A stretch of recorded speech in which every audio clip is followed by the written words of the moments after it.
What I'd like to do here is go over how to use your InBody scan results to calculate your active metabolic rate, or how many calories you need to consume a day in order to maintain your current weight.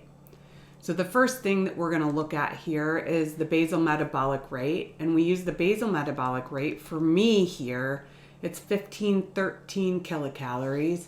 And then you multiply it to get the active metabolic rate. We multiply the basal metabolic rate depending on how much exercise we get.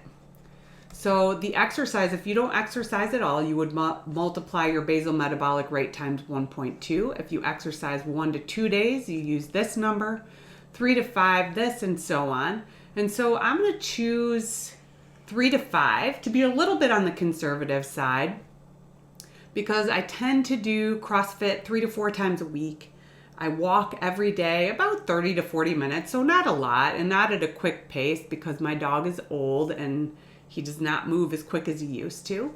But I also play pickleball, which is also the least workout a person can do, about 2 to 3 times a week. So let's stay with 3 to 5 days a week.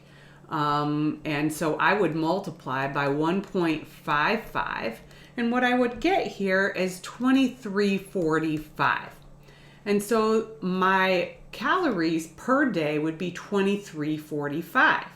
Without this information about what my fat content is and what my lean body mass is, which is what helps me calculate the basal metabolic rate, if you just use a regular calculator, what they do is base it off of your age, your sex, because women tend to carry a higher fat content than men do, and my height and weight.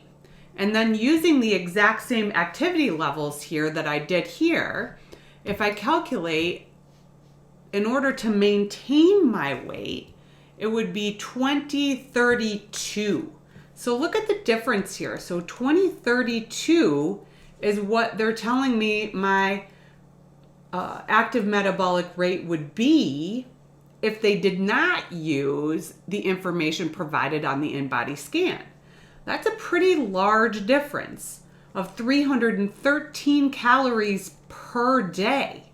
And if I were to stick with the 2032, then I could potentially lose a pound every week and a half. Every 11 days, I would lose a pound, because 1 pound is about 3,500 calories. And so this is just one of the many uses that you can use your InBody scan for in order to just make sure that you're keeping up with your health and with your own body. If you'd like to make an appointment with me to get an InBody scan, which has an additional information, a whole other page of information, please see my website and make an appointment.